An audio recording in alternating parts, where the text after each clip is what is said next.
Welcome to the Publix Tailgate Show. JP Shadrick, Mike Dempsey, and Brian Sexton have all the news and information to get you ready for today's game. The Publix Tailgate Show is brought to you by Baptist Health, Farah and Farah, and by TIAA Bank.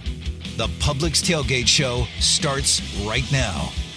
Well, if last week's performance in Nashville was Trevor's arrival as the franchise quarterback the Jaguars have been waiting nearly 2 decades for, then it couldn't come at a more opportune time than today. The Cowboys are in town looking to clinch a playoff berth to their already impressive season. The Jaguars looking to stay in the playoff hunt with the Titans just 2 games in front of them in the AFC South race. Can Lawrence keep his hot streak going? Can the Jaguars defense find a way to build on what was their most impressive game in weeks? It's meaningful football. The week before Christmas, someone cue Santa. Hey, we're ready for it. If you want to come a week early, get on the sleigh, bring the bag with you. We'll take any presents we can get. Hello and welcome to the Publix Tailgate Show. Brian Sexton along with Mike Dempsey. 'Tis the season, Mike, and we have talked about it for weeks now. Meaningful football builds to meaningful football. Well, yeah, and they've got a meaningful game today, the Jaguars do. And look, is it a hot streak for Trevor Lawrence, or is just he getting to the point where he's showing you what he's capable of on a consistent basis? Today would be a good day to find out. Right, it would be. And, I mean, I understand it's a 5-week sample that 4 of those he's been really good. One of those, I don't think the Detroit game was nearly his fault, but you get the idea. He's been one of the hottest quarterbacks in the league, Brian, but I don't want to sell him short. I think he can do this for a long, extended period of time throughout the course of his career. Whether that continues over the next 4 weeks, I hope that's the case, but he's certainly coming in as hot as any quarterback in the National Football League. Well, in recent weeks, we've talked about him needing stronger performances from Zay Jones, and he got it, right? And last week, we talked on this show about Evan Engram and his rise and what it would mean. So today it would make sense if he's going to be that guy that comes to the forefront at the right moment. He's going to need those guys to come along with him. Oh, sure. And but I think it's Trevor Lawrence that elevates all those other parts. Clearly, they are great helps. Evan Engram had a career day last week, but we're seeing consistently 4, 5, 6, 7 jaw-dropping throws from Trevor Lawrence now, almost on a weekly basis, where it's hard to pick what the best throw he's made on any given day is. Authority. That's what the coach said earlier this week. He is playing and throwing with great authority. Hey, today's game against the Cowboys is presented by the folks at Renewal by Anderson, a better way to a better window. Visit them at rbafla.com. And let's get right to the big stories of the week. We touched on the coach. We touched on the quarterback. He talked about their growing communication and the sense of cohesion that the entire offense is getting from those two working together. It's getting better from the standpoint that, we have a lot of communication throughout the week. I'm getting a better feel, obviously, for what he likes and what he's comfortable with, and so we put game plans together that way too. So he has, a lot of confidence in the plays and what we're calling, but it just comes with time, and understanding who he is and understanding kind of, I guess, my mindset too sometimes. It's always a work in progress, each week, but I do feel like he is really, I guess, understanding kind of what we're trying to get done as an offense, and so if you think the same, that definitely helps.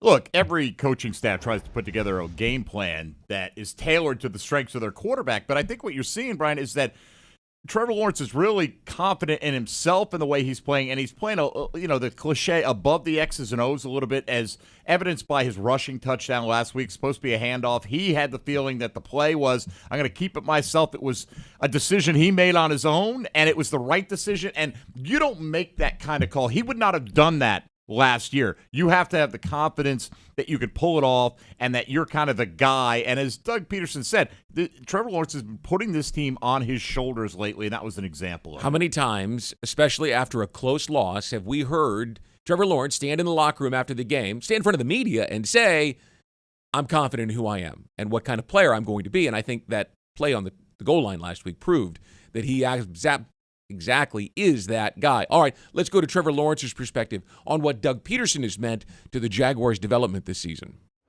Not even talking about football, there's obviously, he's a really, really smart offensive mind, and he played the position and great play caller, all those things, but just the way he carries himself, I've said that since, ever since he's been here, that's something that I've noticed, and it's just proven itself more and more, especially the way our season's gone. It's been up and down. We've had great moments, we've had really bad moments, and I think that's the one thing that we really needed was someone that's stable and just comes in every day. He's always the same, no matter what. We could have just won by 28 or just lost by whatever we lost to the Lions. You know, and it's the same Monday morning. Obviously, people are pissed off, and we're not as happy around here after we get beat like that. But he doesn't change. The plan doesn't change. He never panics. And I think that just shows the confidence he has in us, and that's reciprocated in the way that we practice, the way that we prepare. All that. So just the way he carries himself, I really have enjoyed just being around him every day. And obviously I'm around him a lot more because we have a lot of meetings, but he's been great. Yeah, stability coming off of last year was much sought after. But you've heard other players talk about this. Doug Pederson's the same guy day in, day out. And players really watch out for that, Brian. You've seen the league for a quarter century. When guys get too high or too low, players react negatively to that. They don't question, or they do question whether you're kind of fully in control of what's going on. I don't think anybody questions Doug Pederson. First of all, he had the resume coming in here with a Super Bowl championship, but I think his calm demeanor day in, day out has done wonders for this team, not just Trevor Lawrence. I'll give you a great example. Jack Del Rio, every week we talk about Tony Dungy and how calm Tony was. And Jack was incapable of being Tony. He was too emotional. He coached like he played. This guy was a backup quarterback his entire career and learned to watch the game from a different perspective. Mm-hmm. This is that Tony Dungy style, calm, even-keeled guy that really the Jaguars haven't had maybe ever. Not for this long a period of time, right? Yeah. Been an awful long time. All right, the Cowboys are in town today, and that evokes a certain visceral reaction in football fans around the NFL and players as well. Dwan Smoot didn't grow up a Cowboys fan, but he knows what it means to have them in town on this field today.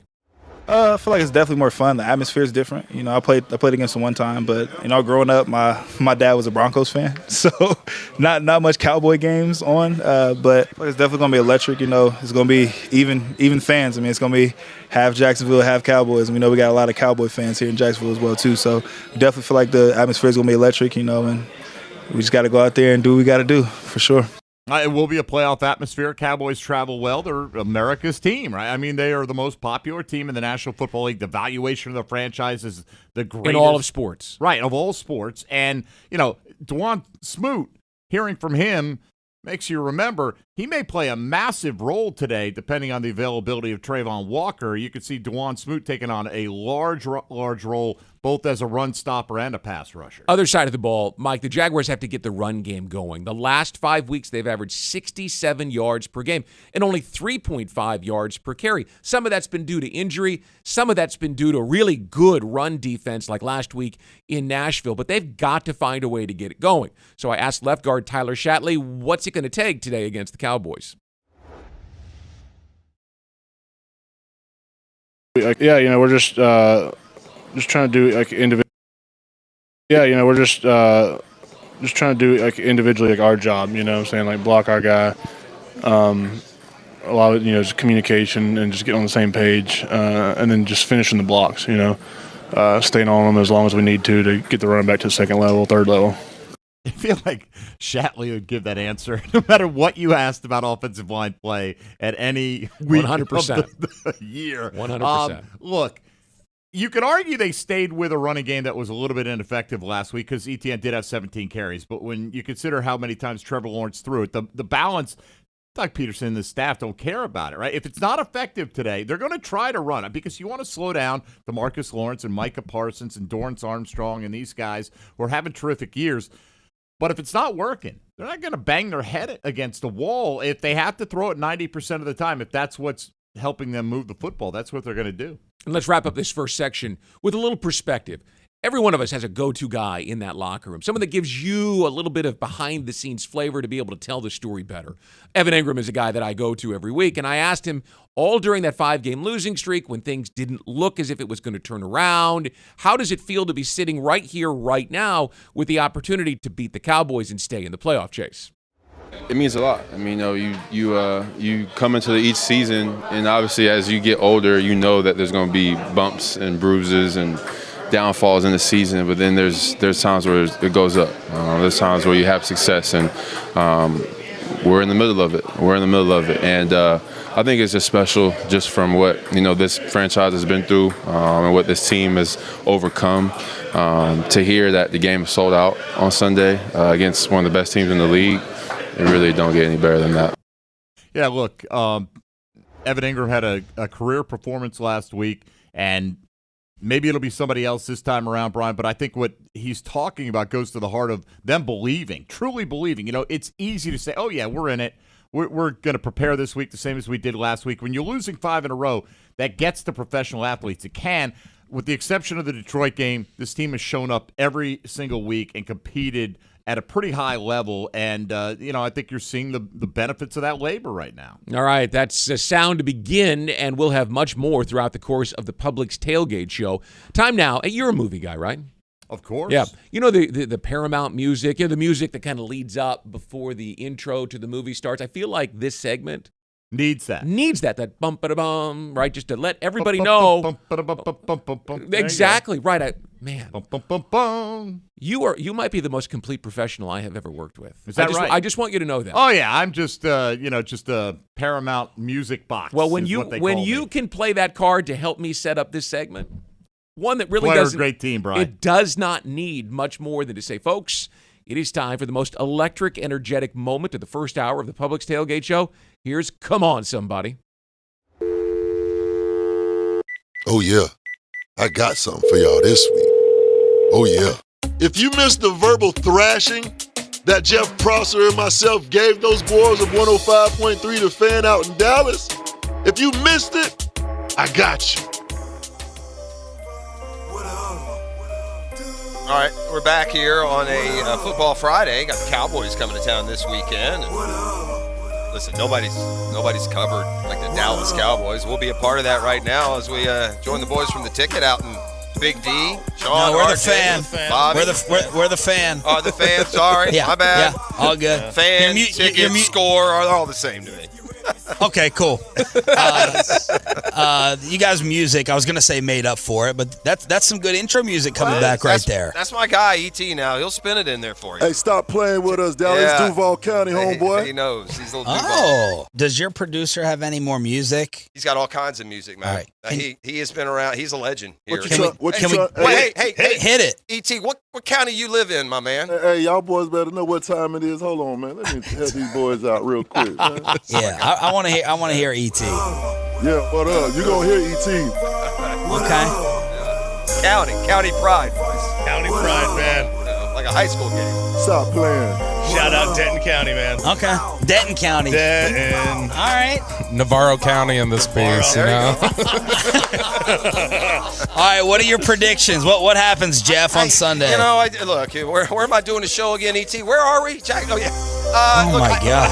I think it was. What else is Jacksonville known for? Like, what's number 2, you think? Punching y'all in the face. World Is that the World Golf Hall of Fame? Is that what it is? Why? Yeah. Okay, I get it. I know it's Duval County, but why? Who else throws out the county? Well, I don't know. I don't get that. You play in a stadium that sounds like it's a carnival. You play in Jerry's World. I mean, does Chevy Chase drive in to start every game? So that's here nor there. Unoriginal. That is a listen. That's a rallying cry for a very proud area of the country. They'd be happy for y'all to Dallas to ride on in here, get your ass whipped, and go home. So I mean, there's a pride that goes into that saying. That again, look. I'm gathering through about 10 minutes here that this conversation is like the Cowboys in general. It's a lot of talk, but at the end of the year, you're sitting in the same space as the Jags or any other team, waiting on the draft. I don't know what part of y'all thinks Dallas is anything other than the Cowboys. I really don't. I mean, I'm sure there's lots of nice burgs to go to, whether you're in Frisco or Fort Worth. I guess it's all great out there, but I don't know what the hell they do in Dallas other than play football. How long they go to Houston? Yeah, go to Houston. How long did it take you guys to get over the whole country crapping on you all as a Super Bowl site? Yeah, do you still hang on to that little brother syndrome? Never bothered me at all. I don't feel any little brother syndrome at all. I feel like I live in the best city in the world. I could get a job offer in Dallas or anywhere else, and I'd stay right where I am. You stay there? Listen, y'all keep it just how you are, because I'm about 20 minutes from the TP Stadium course. I'm about 25 minutes from the ocean. I am about 30 minutes from Amelia Island. I am 40 minutes from St. Augustine. I can play the best golf course in the world, go to a fabulous restaurant, and spend the night on the beach. Enjoy Fort Worth, boys. Knock it out at Six Flags tonight. E.T., take us out. All right, E.T. All right, we'll see you guys later. Bad luck this weekend, boys. As far as I'm concerned, Jeff Prosser and myself, we held it down. Now let's go out to the bank and watch our boys do the rest. Meet me in the Bud Zone. Come on, somebody. I think E.T. was ready to fight somebody. E.T. will have your back, Duval County. And I don't think the guys in Dallas are smart enough to understand that Duval and Jacksonville are basically one and the same. They haven't figured it out. Yeah, that's our right. little secret. It's about to change with Trevor Lawrence in the way that he is playing. All right, we've got much more to come here on the Publix Tailgate Show, including Playing meaningful football right now in December. It doesn't get any better than that. Now, we know that the stakes are high, but at the same time, we could use that as added motivation for us to push forward. That's tight end Chris Manhertz, who is this week's Baptist Health Player Interview. Plus, CBS Sports senior writer Prisco joins us. The Cowboys and Jaguars are less than 3 hours away on the Publix Tailgate Show on Jaguars Radio.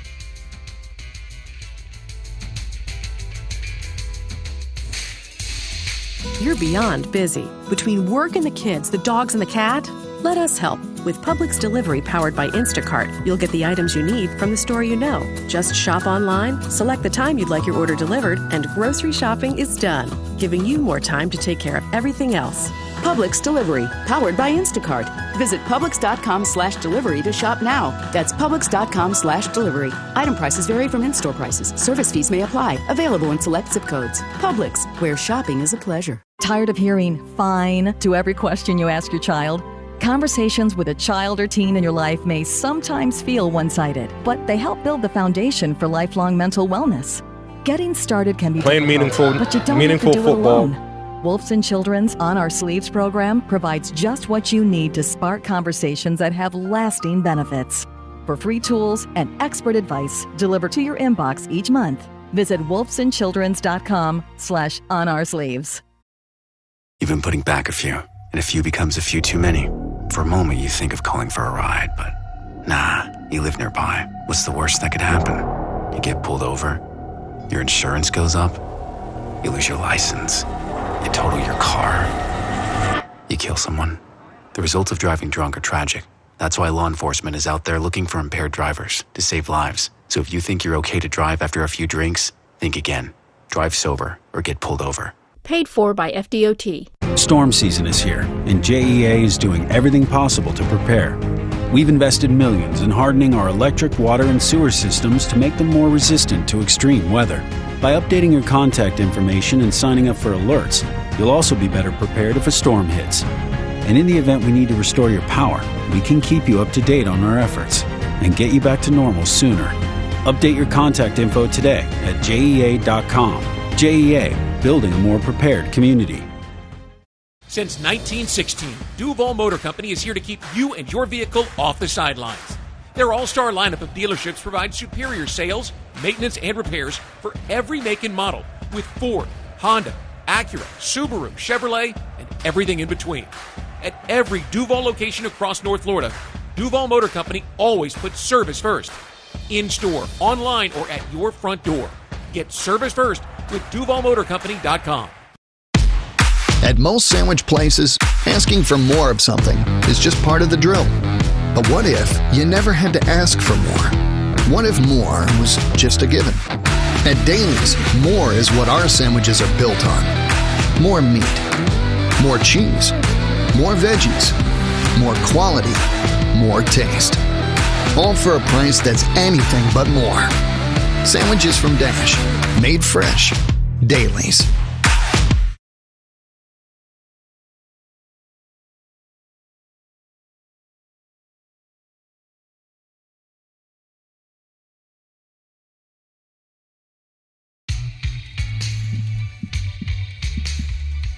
Publix Tailgate Show, hour number 1. Brian and Mike with you from TIAA Bank Field in advance of the biggest game played here in quite a while.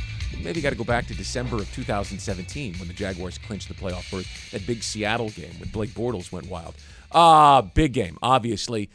Time now to catch up with Pete Prisco, and you dial him up every week. What was your thought this week? Well, the thought is just exactly how well is Trevor Lawrence playing right now. Right? We've seen good football out of him. We've seen, at times, great football out of him. But Pete agreed right now, in terms of what he's done over the last month and a half, he's playing at an elite level.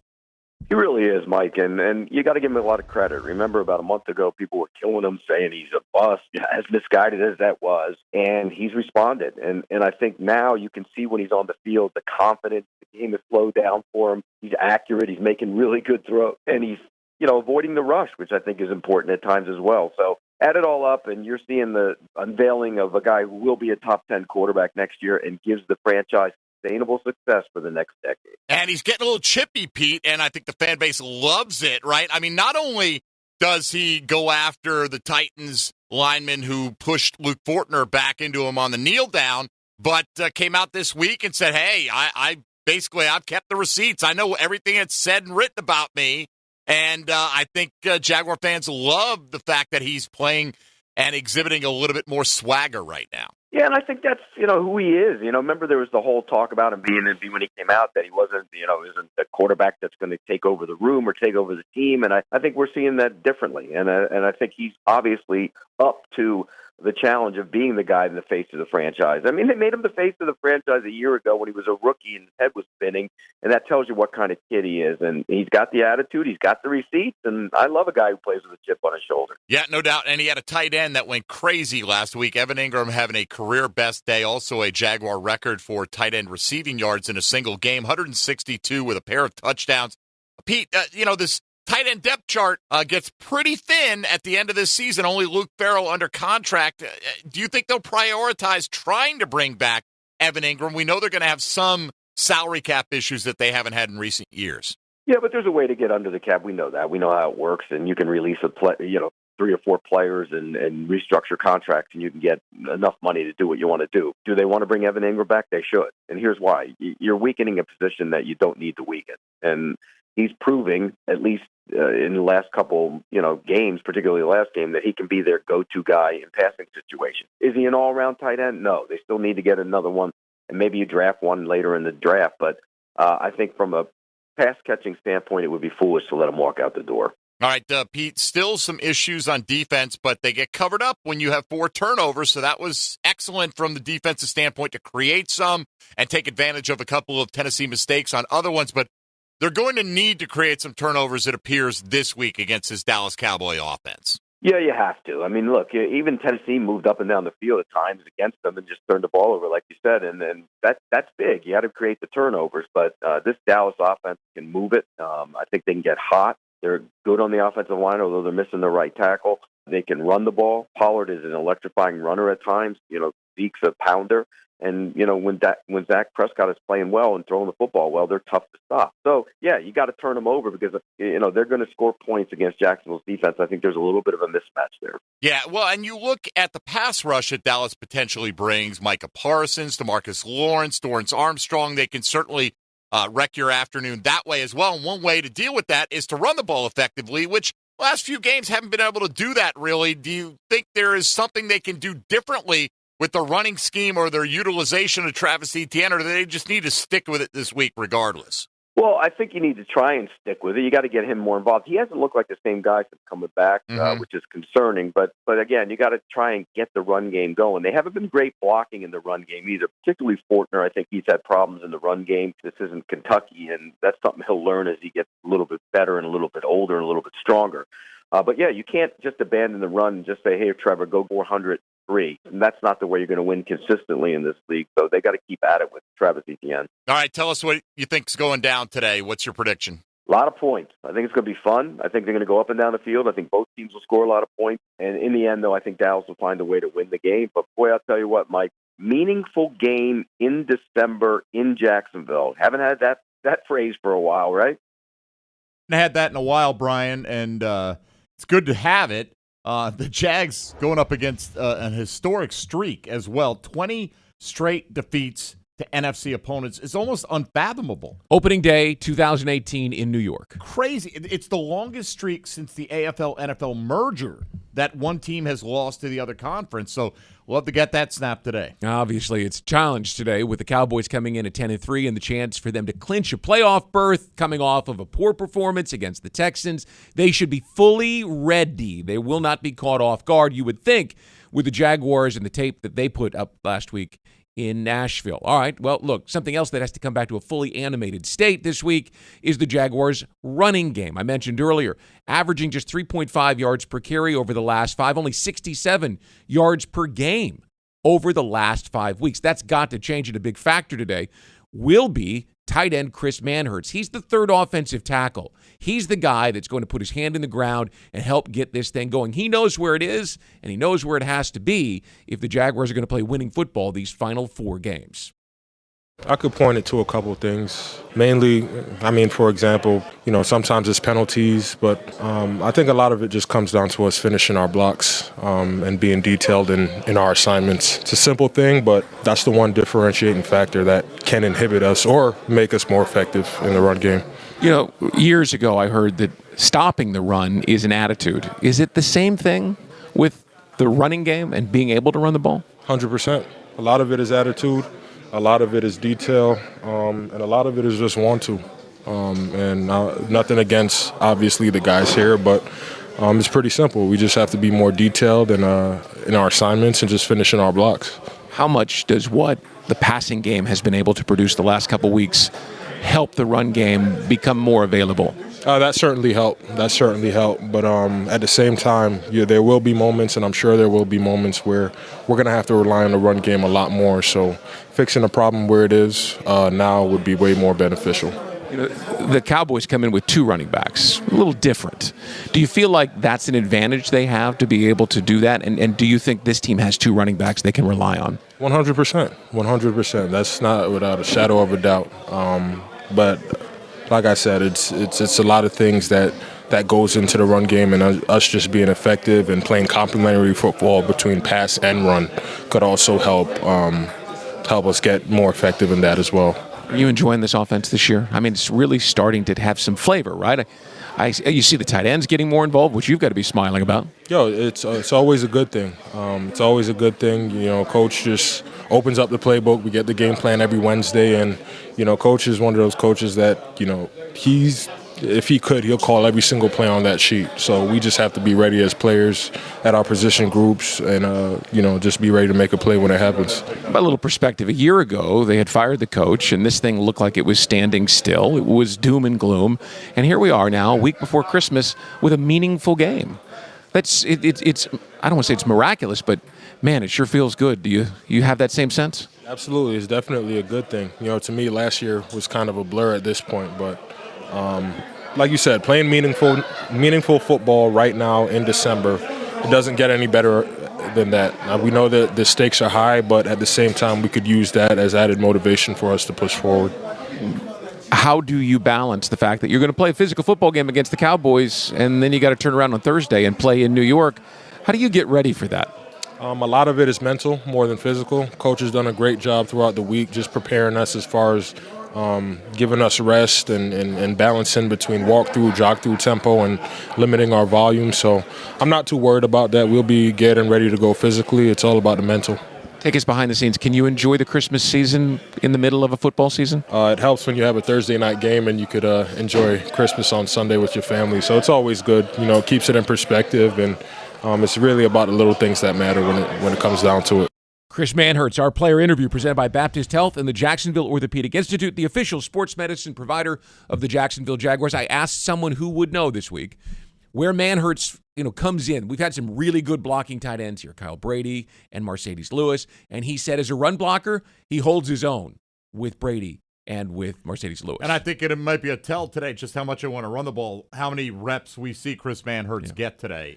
And by the way, I will add that better than playing meaningful football in December, is meaningful football in January. Yeah. Let's get to bring there. that one. The other thing, by the way, and this is really important today, is that Manhertz is focused on playing his best as a pass blocker because he doesn't. I mean, Mercedes Lewis was an elite. He was almost like another tackle. One of the only guys that could block Dwight Freeney one-on-one back in that era. They're going to need Manhertz to play his best as a pass blocker as well today. No We'll doubt. see if he can. All right, much more ahead, including... I can tell myself when I'm driving over the bridge, I love what I do. God done blessed me to be able to be a coach for the Jaguars. So I want to pour into these guys, and I tell them to pour into themselves and pour into each other because it's all about each other. That's Tony Gilbert, inside linebackers coach. They've got a big job today against the Cowboys running game, and we'll go to the booth in about 15 minutes for first rounds on us. All that and more straight ahead on the Publix Tailgate Show on Jaguars Radio. You're beyond busy. Between work and the kids, the dogs and the cat, let us help. With Publix Delivery powered by Instacart, you'll get the items you need from the store you know. Just shop online, select the time you'd like your order delivered, and grocery shopping is done, giving you more time to take care of everything else. Publix Delivery, powered by Instacart. Visit Publix.com/delivery to shop now. That's Publix.com/delivery. Item prices vary from in-store prices. Service fees may apply. Available in select zip codes. Publix, where shopping is a pleasure. Want to make sure he gets to the game on time? Tommy, your uniform is ready. Let's go. Install a natural gas dryer, and you're guaranteed faster drying times and softer laundry. And now you can earn a valuable cash rebate up to $200 on an energy-efficient natural gas dryer. Show your home love with natural gas, and it loves you right back. To learn more and how to qualify, visit peoplesgas.com/rebates. The creamiest, dreamiest, soft ice cream you get from Mr. Softy. For refreshing delight supreme, look for Mr. Softy. The milkshakes and the sundaes and the cones are such a treat. Look out for the ice cream stand, enjoy it from your seat. The creamiest, dreamiest, soft ice cream you get from Mr. Softy. For refreshing delight supreme, look for Mr. Softy. S-O-F-T-E-E, Mr. Softy. The Land Rover Defender story began with the simple thought of creating an exceptionally capable off-road vehicle, becoming the go-anywhere, do-anything all-terrain machine. Today, there's a new Land Rover Defender, the toughest and most advanced Land Rover vehicle ever. From the beginning, Land Rover knew the new Defender was capable of great things. Motor Trend's 2021 SUV of the Year is just the latest example. Test drive the new Land Rover Defender today at Land Rover Jacksonville on Atlantic Boulevard, or go to LandRoverJacksonville.com. Land Rover, above and beyond. You say there's nothing quite like the feel of the open road when you ride a motorcycle. You know it takes concentration, knowledge, and skills beyond those required to drive a car. Ride Smart Florida would like to take this opportunity to remind you to enjoy the road, but to always ride smart. S-M-A-R-T. Say no to drinking and riding. Make yourself more visible to motorists. Always wear your helmet. Ride in control. Train regularly and get endorsed. Visit RideSmartFlorida.com for more details. Do you ride smart? This message is provided by the Florida Department of Transportation. The original Pizza Logs are a proud partner of the Jacksonville Jaguars and available at the stadium on game day. You'll find those delicious gourmet pizza egg rolls at concession stands, clubs, and suites. For all their products, be sure to check out pizzalogs.com and have them delivered right to your home. That's pizzalogs.com. Put down the burger, put down the dog. Pick up the original Pizza Log. There's only one. The original Pizza Log. Yeah.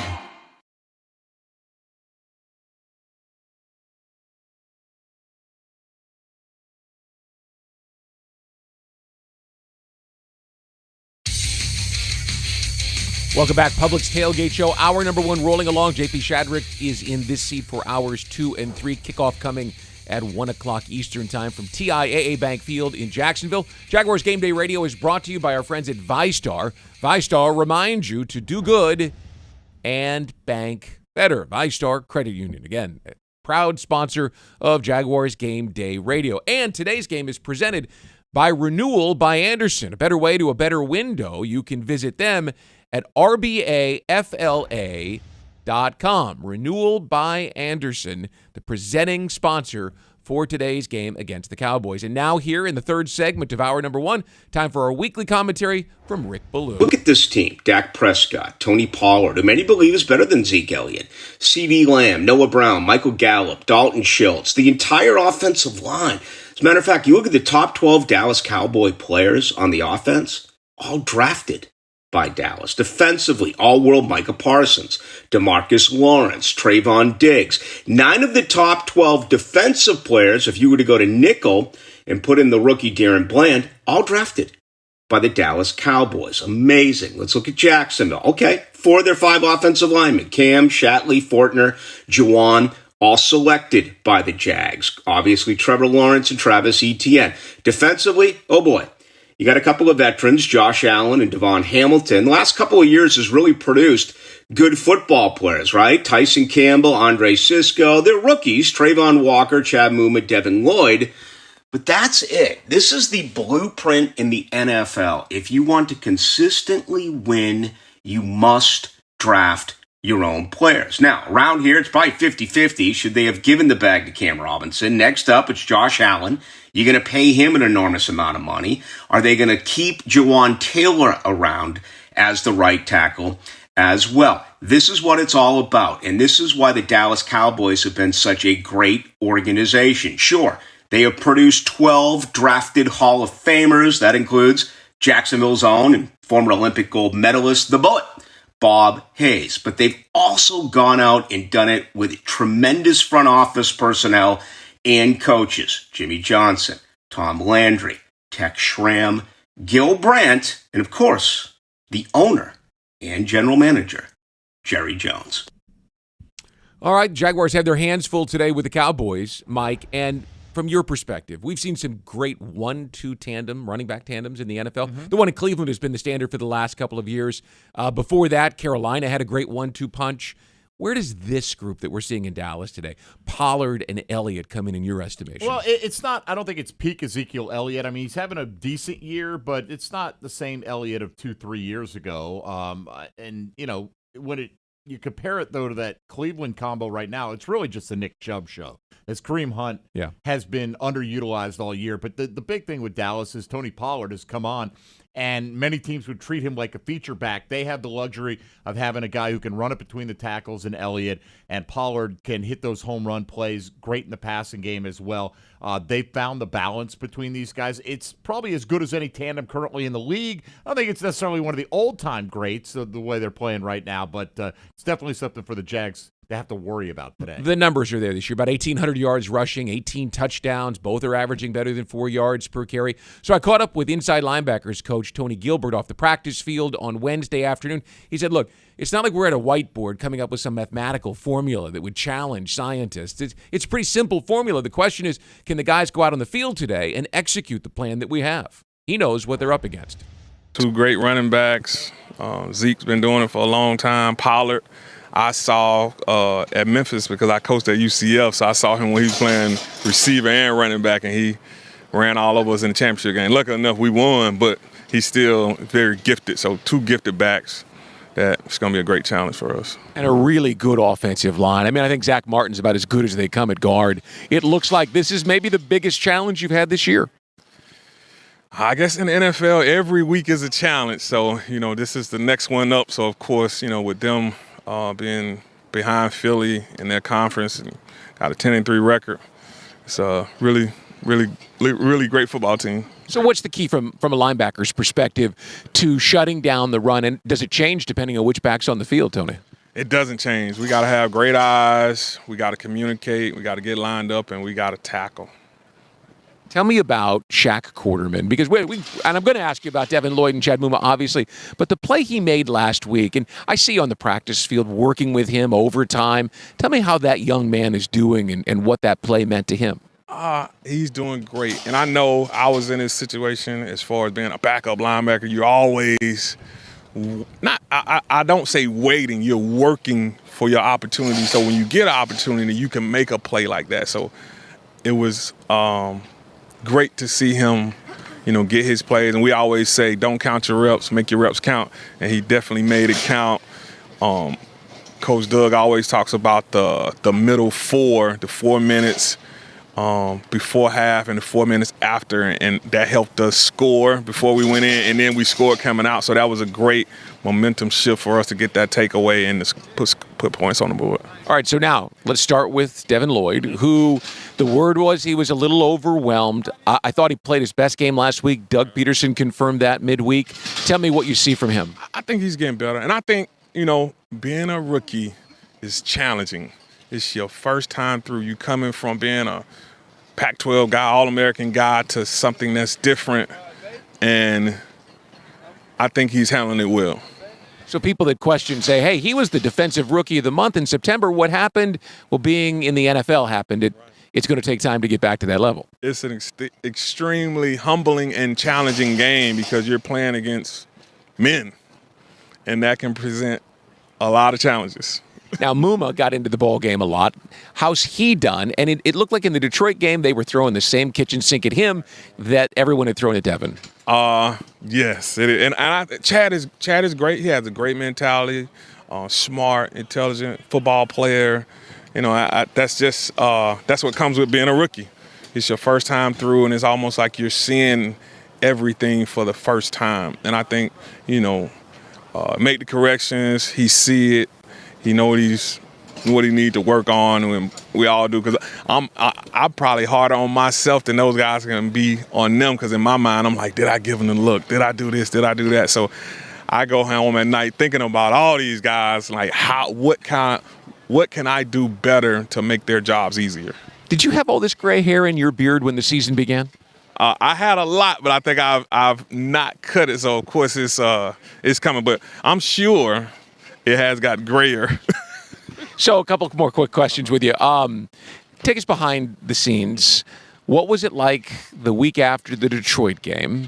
And then what was it like after the game in Nashville, where you went from not being able to get the job done to overachieving? How big of a jump was that? I think we got great leadership as far as coaching staff with Coach Pederson, Mike Caldwell, from top down, from Trent. I think they set out a great plan for us as far as we got to make the corrections, we got to figure it out, and Coach Pederson is talking about the sense of urgency of how we got to prepare, how we got to practice, and then how we have to play. And I think, we took that into the game, and we were talking about sense of urgency, starting fast, playing desperate. And I think our guys took that, and I think that helped us, and that's why we were able to perform well on Sunday. All right, big picture perspective. When you were here, you played in some big games in this stadium in the month of December. It's been a while for this football team. What's this going to be like? Cowboys, a football team on the cusp of the playoffs. You got to win. It feels like a playoff game. What do you expect Sunday? I expect us to come out with a sense of urgency. We just been saying, I think we're going to come out with a sense of urgency. I feel like we're going to play desperate. And I even told my guys, even though we playing desperate, let's be poised, because we got to be the leaders and get guys lined up, and we got to perform. So I think we're going to sense of urgency, a sense of desperation. I know you got a lot on your plate before you get there. You can't think about what it's going to be like, but it'll probably be crazy when you guys walk out on the field. That'll be fun. Extremely fun. And I talked about the guys, too, about we had a chaplain service, and he was talking about finding the joy. And in losing, it's hard to find the joy. But we love what we do, so let's continue finding the joy. And winning is always joyful, so it's easy to find that joy when we win. But we was just like, make sure, and I even tell myself when I'm driving over the bridge, I love what I do. God done blessed me to be able to be a coach for the Jaguars. So I want to pour into these guys, and I tell them to pour into themselves and pour into each other, because it's all about each other as well. Mike, go ahead. No, go ahead. I was just going to say, a couple of things. One, Foye Oluokun, he's got playing as productive as any linebacker in the league in the last several weeks. He's been filling up the box score. And the one thing on the Shaq Quarterman play, Shaq, probably his eyes got so big when Derrick Henry got hit and spun. You don't get a target like that. But he doesn't make that play if he's not hustling, Brian. That was not his play to make. And it's his game. He ran that down. So, sorry to... No.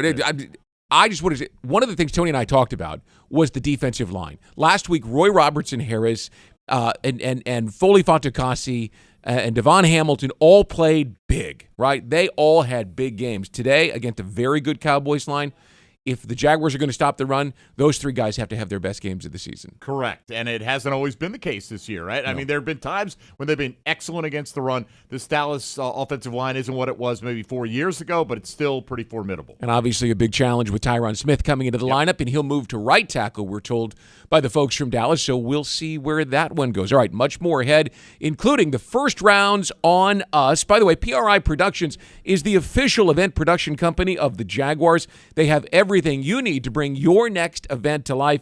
Visit PRIProductions.com. When we come back, we go to the booth with Tony Baselli and Jeff Lageman for the first rounds on us. This is the Publix Tailgate Show, hour number one. One segment remaining here on Jaguars Radio.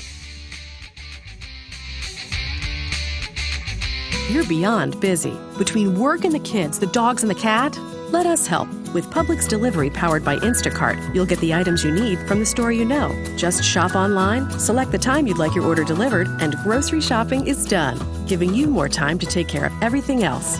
Publix Delivery, powered by Instacart. Visit Publix.com/delivery to shop now. That's Publix.com/delivery. Item prices vary from in-store prices. Service fees may apply. Available in select zip codes. Publix, where shopping is a pleasure. Hi Jags fans, Walker Little here from my friends at Kingfish Pest Control. Playing offensive line in the NFL, I must block and protect on every down. When it comes to keeping my home pest-free, I expect that same level of protection. So I contacted Kingfish after seeing thousands of positive online customer reviews about their service. I can confirm from personal experience, bugs don't stand a chance getting past Kingfish Pest Control. Do what I did. Reach out to Kingfish Pest Control to protect your home, a proud partner of your Jacksonville Jaguars. Committed to the team. Committed to the mission. At Navy Mutual, we're committed to providing high-quality life insurance to members of the military and their families. So our policies have no fine print and no military service restrictions. We don't work on commission. We're nonprofit, so we pass the savings along to our members. Because at Navy Mutual, our highest commitment is to you. Visit NavyMutual.org. Navy Mutual, insuring those who serve. A Dream Finder's home is an amazing way to celebrate the holidays. Unwrap your family's future in a new St. Johns County community like Shearwater or Beacon Lake as 2022 comes to a close and 2023 awaits. What could be better than an expertly built, energy-efficient, move-in ready Dream Finder's home to enjoy everything that makes the holiday season merry and bright? How about an interest rate lock special from Dream Finders, which will secure your new home at a big savings? It's the holiday gift that keeps on giving. Happy holidays to all from Dream Finders Homes. Visit DreamFindersHomes.com.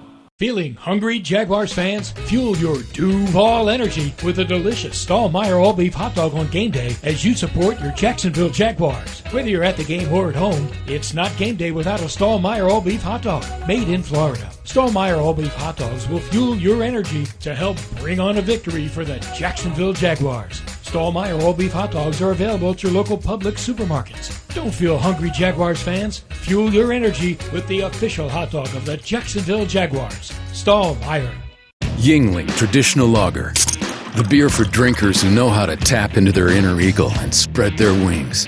So prepare yourself for takeoff and let your night take flight. When your lips meet that cold, crisp amber lager, there's no looking back. So fly over the radar. Tonight's about the lager, and this lager is all about soaring higher. Yingling Traditional Lager. Spread your wings. DJ Yingling & Son, Pottsville, Pennsylvania. Please drink responsibly.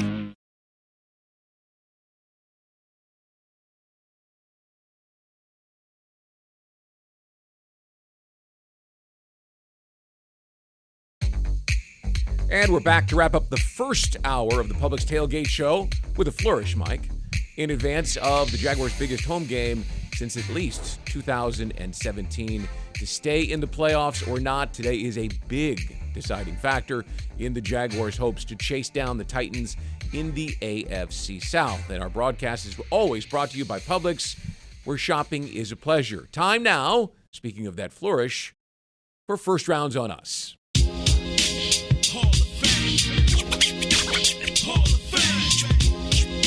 Jeff Lageman and Tony Baselli join us from the broadcast booth, and we'll start, fellas, with our UF Health, delivering compassionate care and world-class outcomes.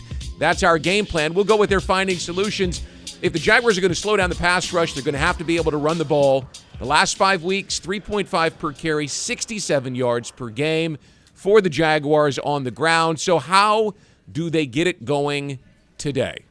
Well, I mean, I think you got to commit to it, Brian, first of all, and you got to do a better job up front. I thought last week against the Titans, and I think the Titans said we're not going to let Travis Etienne go in and make Trevor Lawrence in that passing game beat us, which obviously he did in a big way. I thought Travis might have missed one or two holes, but more than anything, I thought it was the offensive line didn't do a great job of being physical and staying on blocks, and so that's going to be required today.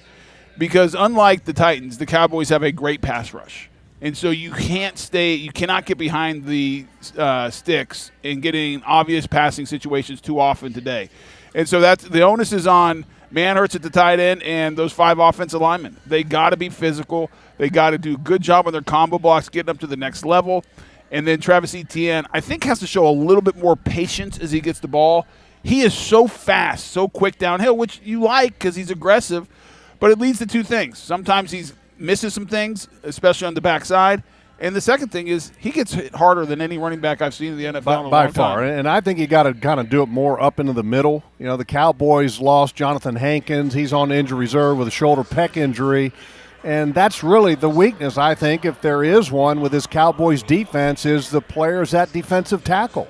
And Leighton Vander Esch is a good player. I don't think he's a great player, so got to find a way to get it done up in the middle. Now, Brandon Sheriff, how healthy is he? He's questionable with an abdomen. And if you're going to be able to get some yardage up into the middle, you got to have a strong performance by the guards. And so hopefully Sheriff can be good to go. And, Tony, you mentioned the Titans' game plan was to come in and make sure that the Jags couldn't run it all over them. But with the way that Trevor Lawrence is playing now, don't you think that's going to start to flip a little bit here? Maybe Travis Etienne finds some more favorable rushing matchups just because of the attention teams are going to have to pay to Trevor Lawrence in the passing game. Yeah, you think so, Mike. I'm with you. I think if you're, Dan Quinn, defense coordinator of the Cowboys, what scares me more than anything is 16. I mean, Trevor Lawrence is the offense goes through him. Remember when we were talking earlier this season, the offense needs to go through Travis Etienne? No longer. Yeah. I mean, it goes through. It starts, it ends with 16.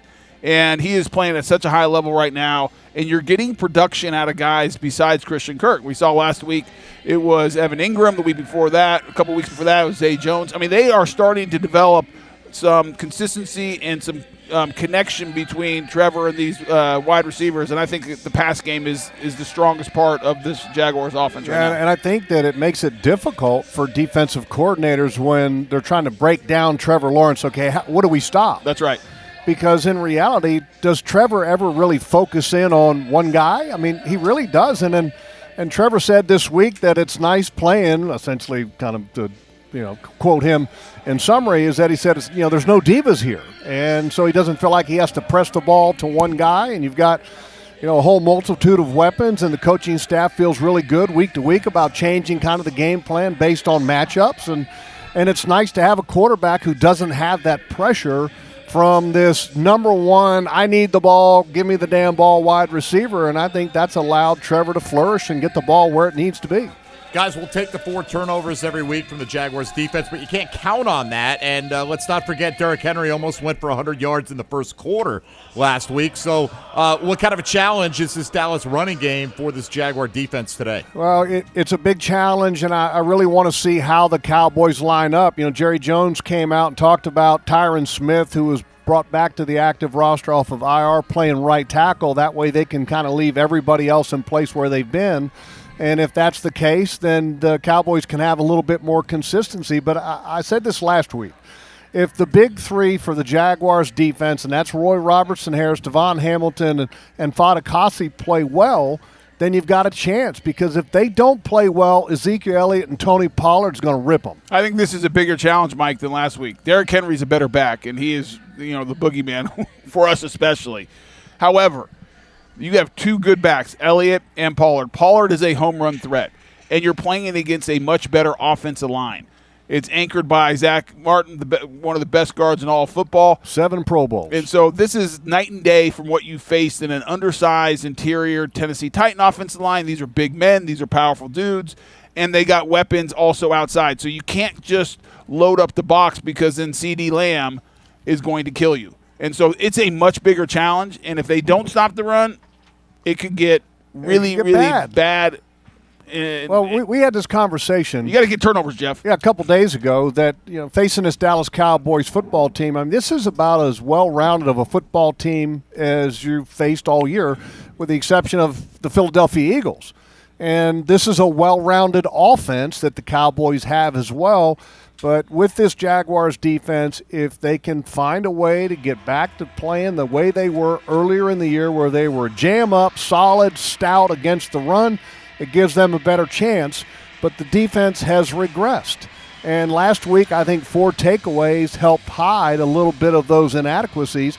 Can they get back to playing the ball that they were earlier in the year? Well, and you hope that Dak Prescott gives you a few opportunities today. He is throwing interceptions at about double his career rate coming into this season with 9 and only 8 games this year.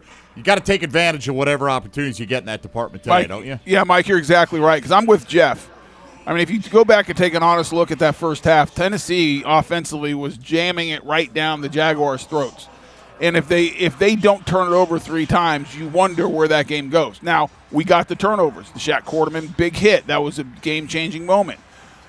Now coming into the Dallas, you're playing against a better offense, an offense that can play from behind if they have to because they have a passing attack.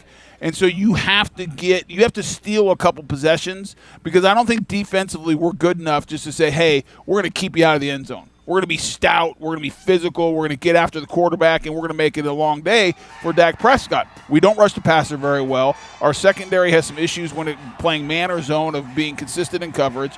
And so you're going to have to get the turnovers, I think, to get off the field. All right, give me one X factor today. Give me a guy that you think needs to step up and play a large role that maybe we don't talk about every single week. All right, I think that's a great question, and for me, I think it's Tyson Campbell. Tyson Campbell is going to be covering CeeDee Lamb. Tyson Campbell has had, I think, some great games, and he's one of the highest-rated corners in the National Football League. But if the Jaguars are going to do what Tony's talking about and getting those takeaways, Tyson Campbell has to come up big. CeeDee Lamb is highly targeted. He's going to have some opportunities at finding his hands on the ball. Mike, I think it's the pass rush. You got to find somebody to get a pass rush. I'd like to see Josh Allen kind of break out and have a dominant game. A game like we saw last year against the Bills, where he was absolutely just all over the place, wreaking havoc. Haven't seen it yet this year, You though. have not seen it this year. That's my point. Someone, if it's not him, get Dwan Smoot. If they don't rush the passer, if they do not harass Dak Prescott, I don't think you stop this Dallas defense. And let me add, offense. I'm going to add one more to that, and I'm going to say coaching staff. And why I'm saying that is that you look at the game in Kansas City, and the coaching staff felt very strongly that they needed to find a way to steal a possession against Kansas City. And you feel that way when you face really good football teams. And I think they feel probably the same way against this Dallas Cowboys football team. You got to try to find a way to steal a possession, whether it be, a fake punt, a surprise onside kick, a fake field goal, something like that. Or a bunch of turnovers. I'll take those, too. Either way. All right, fellas. Appreciate it. I was going to answer the question, too, and I was going where Jeff was going, but I was going to the head coach because we heard earlier that Trevor Lawrence said he's the same calm influence no matter what. Things will go wrong today because these are the Dallas Cowboys. How this team responds to the anxious moments, it's a young team, and how they handle the adversity that is going to happen. It happens every Sunday.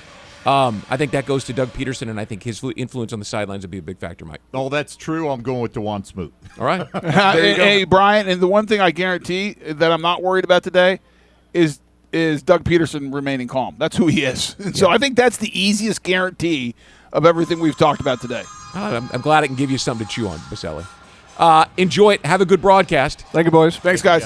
And we'll see how it goes. All right, Mike, JP's coming in. Have a good rest of your morning. Brian, I'll see you Thursday night. Yeah, it's a quick turnaround again. this week. Quick turnaround. That's hour number 1 of the Publix Tailgate Show, brought to you by our friends at Publix. Stay tuned, folks. More to come here on Jaguars Radio.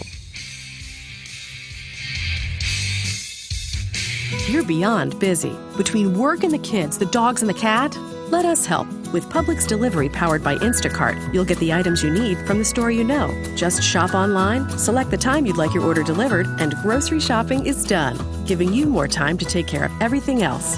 Publix Delivery, powered by Instacart. Visit Publix.com/delivery to shop now. That's Publix.com/delivery. Item prices vary from in-store prices. Service fees may apply. Available in select zip codes. Publix, where shopping is a pleasure. You've been putting back a few, and a few becomes a few too many. For a moment, you think of calling for a ride, but nah, you live nearby. What's the worst that could happen? You get pulled over, your insurance goes up, you lose your license, you total your car, you kill someone. The results of driving drunk are tragic. That's why law enforcement is out there looking for impaired drivers to save lives. So if you think you're okay to drive after a few drinks, think again. Drive sober or get pulled over. Paid for by FDOT. Frank Frangie here. When you want barbecue in Jacksonville, you want Bono's Pit Barbecue. You can find Bono's locations all around town and on game day at TIAA Bank Field because Bono's is the official barbecue of the Jacksonville Jaguars. Bono's is currently expanding its brand with franchise opportunities throughout the Southeast and beyond. Over 70 years of authentic Southern pit barbecue and owning your own business are a great combo. Go to bonosbarbq.com to learn more or call 904-880-8310 today. And remember, if you don't see a pit, it ain't legit. It's the holiday savings event going on now at Renewal by Anderson. For a limited time, get $300 off windows and $825 off patio doors. Plus no money down, no payments, and no interest for 12 months. Offer expires December 31st. Restrictions apply. Renewal by Anderson, the official window and door replacement partner of the Jacksonville Jaguars. Visit rbafla.com. Call now. License number CGC 1527613.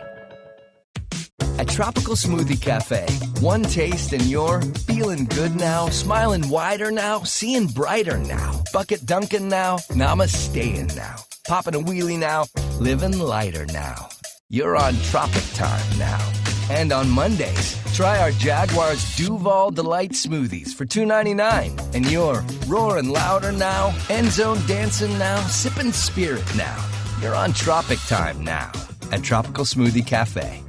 Touchdown at Jaguars away games when you fly nonstop from Jacksonville International Airport. Join the Jaguars in D.C., Los Angeles. Watch them win in Philly, Indy, Detroit, Nashville, New York, and Houston. When you fly nonstop from Jax, on airport parking, we'll punt the stress from your travel itinerary. Garage facilities offer defensive coverage from the weather and are a 50-yard dash from the terminal. Economy parking is just $6 a day. To learn more about nonstop flights and on-airport parking, visit flyjax.com.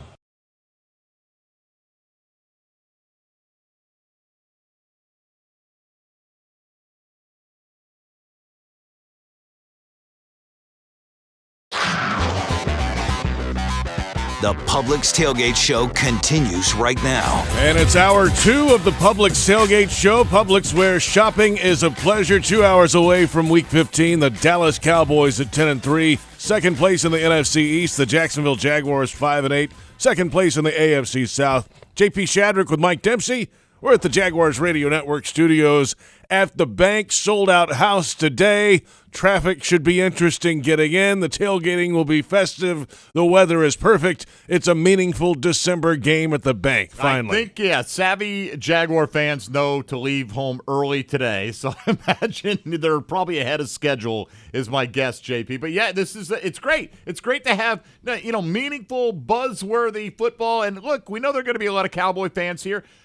Some of them bought tickets when it wasn't sold out. Some of them bought tickets when Jaguar fans were disillusioned and they were selling them on the secondary market. It was a hot ticket this week. Multiple Jaguar fans asked me if I had access to any tickets that I could give them. I did not, unfortunately for them, but that's the kind of game it's going to be. Today's game is presented by Renewal by Anderson, a better way to a better window. Visit them at rbafla.com. Let's get to some of today's top stories, starting with that meaningful December football game.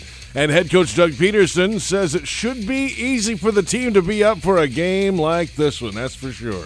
We're playing for our lives, we're playing to stay alive. This is going to be a great atmosphere. I can't stress it enough. I mean, if you don't get up for these games, against good opponents, might need to think about doing something else. I mean, as coaches and players, but these are great games to coach in, great games to play in, and I really don't think it's going to take a whole lot to keep the energy up in this one. Yeah, it shouldn't. I mean, shouldn't any Sunday. It's professional football, correct. But it happens. It does. Human nature sometimes sets in, but this time of year, in this case, with these teams, hey, go play. Here we Look, go. They responded great from their really only disappointing effort of the year. I mean, the results have been disappointing at times, but the effort's been good.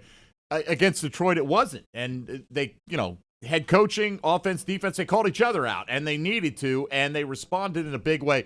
Got down early against Tennessee, JP, with Derrick Henry running it well. He could have packed it up and, just kind of played for the end of the game, and they didn't do that. They came back. They gave themselves a chance to now not only go out there and play today, but then do some scoreboard watching, and we haven't had that in 5 years. Left tackle Cam Robinson has been with the Jags since 2017. Of course, that was the last playoff team in Jacksonville. He's seen a lot since then for the organization. He's excited for these meaningful games and a packed house today. I mean, that's just one of the more fun parts about football. Playing meaningful football around this time of year. I mean, you can't ask for nothing more.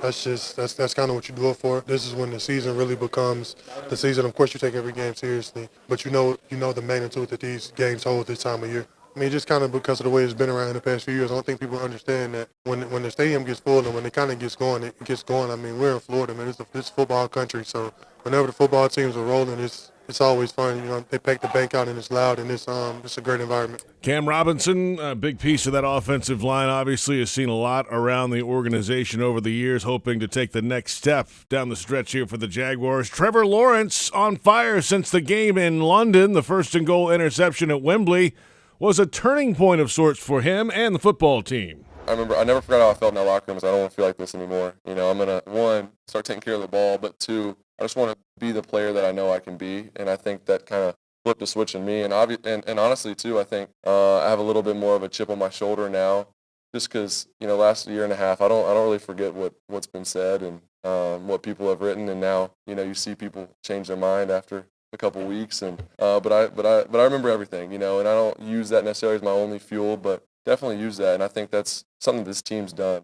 Yeah, that was when it started, was in London, that first and goal, threw it there at the goal line, intercepted, and since then he's really settled in, it feels like. He has. And look, I don't think the majority of people were doubting Trevor Lawrence's ability in the long run, but they weren't happy with that play because it was a carbon copy of the one that he got burned on against the Texans earlier this year. So if Trevor needed any motivation, like I'd speak my comments publicly, right? But if he had a microphone in this studio when he threw that interception in London against Denver, I probably would have provided him a little extra motivation, JP. I'll be honest with you. You got to call it like you see it. He's made some errors, but if you can take that and process it and learn from it and not continually repeat those things and show that mental growth, we know he's got all the physical tools. He's paired it together for the last 5 weeks. You could argue he's been the best quarterback in the league in the last 5 weeks, certainly one of the top five just based on the numbers alone. The Jaguars defense facing a two-headed backfield for the Dallas Cowboys, Tony Pollard and Ezekiel Elliott, outside linebacker Josh Allen. Those two guys, man, complement each other real well. With Zeke coming downhill, running the ball really well now. And then you have Pollard, who's more of the flash and the bounce and stay in your gap type of guy. They have two good backs, man. We're excited about. But our objective is, man, we got to stop the run. Stop the run, then we can get after. Then we can have an opportunity to get after the passer, and then that's when the turnovers come. But we got to stop the run on first down again, get it to second down, and they're gonna run the ball again. And we gotta play aggressive this week. And we know that, and we're excited about it. All right, yeah, not one, but two Cowboys running backs. We know the powerful ability of Zeke Elliott. Getting a little bit older now. He's been around for a little bit. He's been a little rejuvenated the last few weeks. Feels like it, right? Yeah, he has. And, it's kind of a thunder and lightning setup, right? Zeke handles most of the between-the-tackle stuff. Although Pollard is slippery enough to get through there, but where he really hurts you is where he breaks containment outside the tackles, and that's not only running the ball, but on swing passes as well. And you heard in some of that Jaguar audio from last week at Jaguars.com, Andrew Wingard talking about we want to force Derrick Henry inside because he likes to get those matchups on the outside because he's bigger than the defensive backs that are out there. In this case, Pollard just, I think, likes the not having as many big bodies around him. If they can contain him, force him in between the hashes, I think they'll have some success today. All right, and now to the Jaguars cornerback, Tyson Campbell. 3 passes defense last week. That's an improvement from earlier in the season when he had some issues with the football in the air. Defensive coordinator Mike Caldwell on the young corner. Challenging receivers and getting his hands on them. And then down the field, he's able to locate the ball. He's worked on that. You can see the dividends paying off. He's able to locate the ball and knock them down. We wish he'd come away with more interceptions. when he's in position, but he's doing a great job of winning at the line of scrimmage and winning downfield. We really didn't know how he prepared last year, but I see him spending extra time. He meets early in the morning, gets a little extra with his coach. Deshay's doing a great job of feeding him information. He's taking it, and then on the field you see the confidence and you see the leadership starting to show up. He'll speak to the DBs and get guys in the right place, so it's good to see his growth. Yeah, the growth is coming. Week 15, younger player starting to find his way. I mean, he's been really the rock of the secondary this year as a whole, but there were moments early in the season, ball in the air, he's looking back, and it's a touchdown over him. Well, that sure. seems to have calmed down. It's, to some degree, we do have a tendency to get caught up in the most recent thing. I mean, Tyson Campbell in the 6 previous games had only broken up a total of 3 passes in that period of time. So he broke up 3 last week. He's going to need more of that type performance today. I think you're going to see him matched up a lot with CeeDee Lamb. But no matter who it is, JP, Michael Gallup, Noah Brown, they've got a lot of guys that can hurt you because you've got to focus on so many different pieces. You can't double team everybody, and you got to win your one-on-one matchups for these DBs today. All right, Jaguars defense had 4 takeaways last week in the win against the Titans. Of course, they'll need some again today. Inside linebacker Foye Oluokun on how to get those. So the challenges that each offense, kind of poses, in order to take the ball away, you kind of have to be ahead of those challenges, understand when you can take shots to get the ball, forcing fumbles, being in the right spot at the right time. So it's really just owning what we have to be doing, play in, play out, and then take our chances and expose mistakes that they do on offense. Yeah, so, 4 takeaways last week. They were doing that a lot early in the season, obviously. That worked out well in the first few weeks. The defense, the pace of those went away about midseason. Maybe that's a trend coming back because, yes, they were giving up yards last week. That was the other issue. Derrick Henry was getting his early, but they were taking the ball away and stopping those drives. That turned the game. Well, it's why we always list, keys to the game. Turnover. Who wins the turnover battle is always going to be one of the biggest things. But for Foye individually, this has been the most productive stretch of his season the last 3 games, JP, with 34 solo tackles and another 13 assisted tackles. He's been everywhere, leading the National Football League in that department, and hopefully we'll get a strong last month out of him as well. Jaguars Game Day Radio is brought to you by ViStar Credit Union. Do good, bank better. And let's hear now from Pride of the Jaguars running back Fred Taylor. I asked him this week about the Cowboys running back duo of Tony Pollard and Ezekiel Elliott. I love them as a tandem. I think from a longevity standpoint, they take care of each other.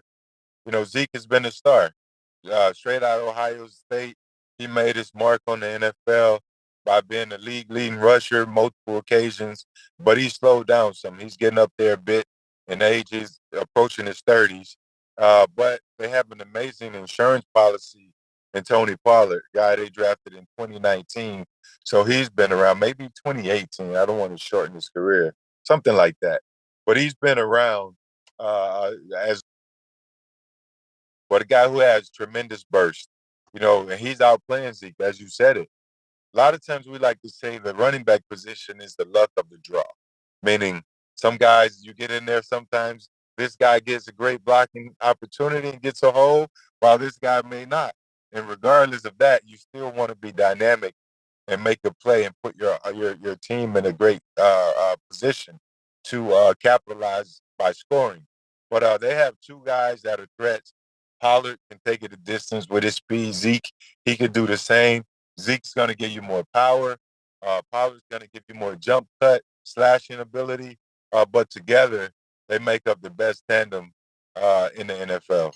Brett, on the other side, it's been a little bit since Travis Etienne has put it together, at least statistically. Some, the game situations have dictated some of that. Trevor's playing well. They're throwing it. They'll have to rally. Whatever happens, right? They get away from it, or it's just not effective, or he's dinged up, right? Well, this is one of those weeks where they better run the ball and stay ahead of the chains. And, yes, Trevor's playing well and throwing well. He's the AFC Offensive Player of the Week. But you don't want to get in the habit, as you mentioned earlier, of standing back there at 3rd and 8, 3rd and 10, with Micah Parsons and Lawrence coming off the edge. So this seems like a Travis Etienne game. Can they get him going, and how do they get him going on the ground? JP, you and I both know well that if you want to minimize pass rush, you have to run the ball effectively.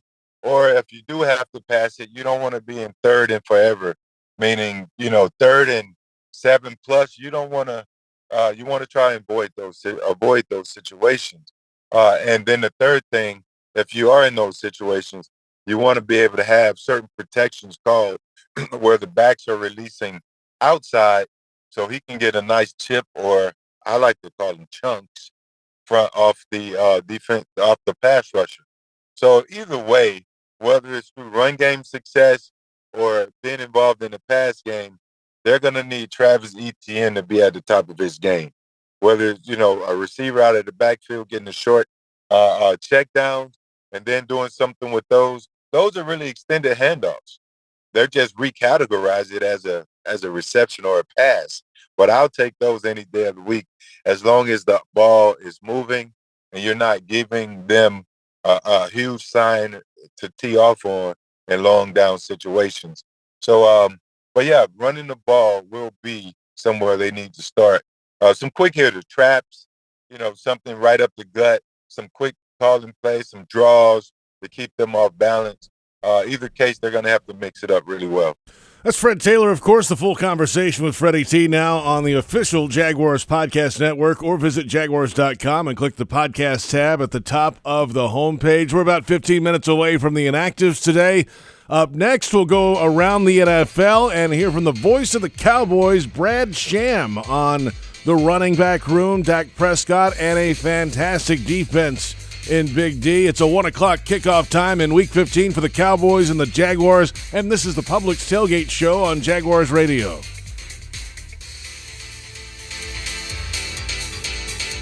You're beyond busy. Between work and the kids, the dogs and the cat, let us help. With Publix Delivery powered by Instacart, you'll get the items you need from the store you know. Just shop online, select the time you'd like your order delivered, and grocery shopping is done, giving you more time to take care of everything else.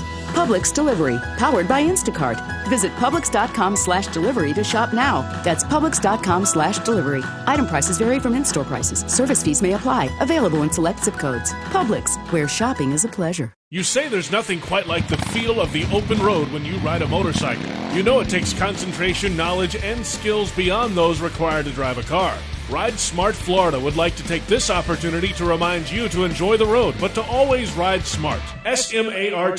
Say no to drinking and riding. Make yourself more visible to motorists. Always wear your helmet. Ride in control. Train regularly and get endorsed. Visit RideSmartFlorida.com for more details. Do you ride smart? This message is provided by the Florida Department of Transportation. Storm season is here, and JEA is doing everything possible to prepare. We've invested millions in hardening our electric, water, and sewer systems to make them more resistant to extreme weather. By updating your contact information and signing up for alerts, you'll also be better prepared if a storm hits. And in the event we need to restore your power, we can keep you up to date on our efforts and get you back to normal sooner. Update your contact info today at JEA.com. JEA, building a more prepared community. It's the holiday savings event going on now at Renewal by Anderson. For a limited time, get $300 off windows and $825 off patio doors. Plus, no money down, no payments, and no interest for 12 months. Offer expires December 31st. Restrictions apply. Renewal by Anderson, the official window and door replacement partner of the Jacksonville Jaguars. Visit rbafla.com. Call now. License number CGC 1527613. The Land Rover Defender story began with the simple thought of creating an exceptionally capable off-road vehicle, becoming the go-anywhere, do-anything all-terrain machine. Today, there's a new Land Rover Defender, the toughest and most advanced Land Rover vehicle ever. From the beginning, Land Rover knew the new Defender was capable of great things. Motor Trend's 2021 SUV of the Year is just the latest example. Test drive the new Land Rover Defender today at Land Rover Jacksonville on Atlantic Boulevard, or go to LandRoverJacksonville.com. Land Rover, above and beyond. At most sandwich places, asking for more of something is just part of the drill. But what if you never had to ask for more? What if more was just a given? At Daly's, more is what our sandwiches are built on. More meat, more cheese, more veggies, more quality, more taste. All for a price that's anything but more. Sandwiches from Dash, made fresh, Daly's.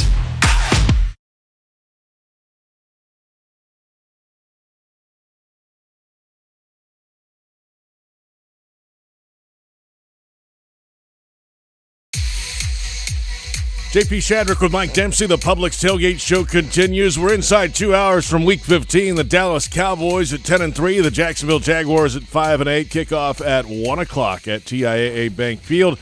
Today's game is presented by Renewal by Anderson, a better way to a better window. Visit them at rbafla.com.